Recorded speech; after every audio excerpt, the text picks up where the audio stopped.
A mother and father decided to adopt a young girl despite people's warnings.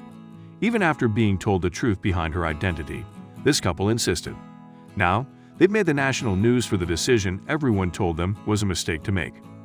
Bernie and Diane Lero decided to add a daughter to their family after 4 of their 5 sons had grown up and moved out.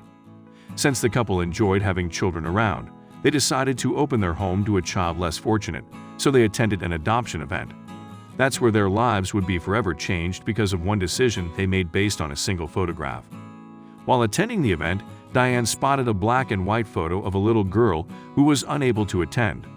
She was immediately drawn to the image of the girl's face. However, caseworkers wouldn't greet Diane's curiosity about the girl in a way she would have anticipated. Warning the couple that the girl in the picture wasn't right and that there was something wrong with her, the couple persisted. That's when they learned the horrific truth about the unimaginable neglect the young girl had suffered. In fact, her tragic background was so bad that caseworkers had basically deemed the child unadoptable. However, Diane and Bernie were undeterred. Their determination would leave their life forever changed. With the feeling that the girl was meant to be her adopted daughter just from looking at the one image of her, Diane persisted.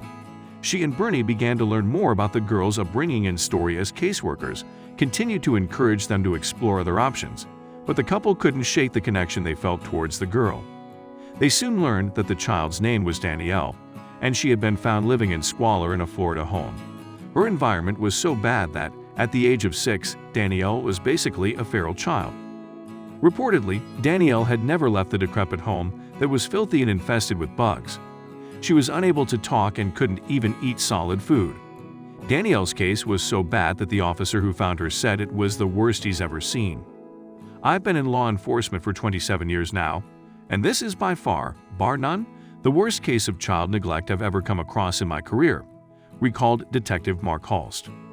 Danielle was sent to a group home after she was found, and her parents lost all parental rights due to the extreme neglect. The child was then put up for adoption, and even after learning the hard truth about her background and being repeatedly warned not to do it, the Leros decided to adopt Danielle anyway. The decision garnered them national attention. Prior to the adoption, Diane and Bernie visited Danielle at her school several times and say they knew raising her would not be easy, but they were willing to take on the challenge and the risk to give the neglected girl a chance at a better life.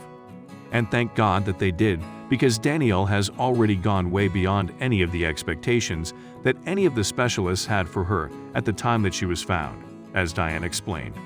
In fact, Danielle, who is now a teen, lives on a Tennessee farm with her adoptive parents, where she not only goes to school but is learning things that many people never thought would be possible.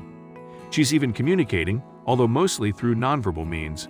What's more, even though speech is still a difficult area for Danielle, she'll greet Bernie occasionally with a "Hey Dad," and has even said, "I love you," to her parents, proving that she's arrived at the place where she was meant to be, as Diane said.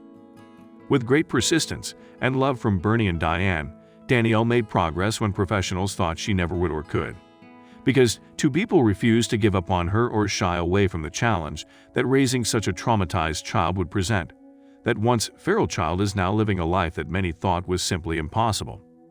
If there was ever any doubt that love can conquer anything, Bernie and Diane Lero proved it when they took in Danielle against all the warnings they were issued, loved her like their own through all of the challenges, refused to give up, and watched God do the rest. There truly are angels among us, and sometimes people, like the Leros, make the decision to be the miracles someone else has prayed for.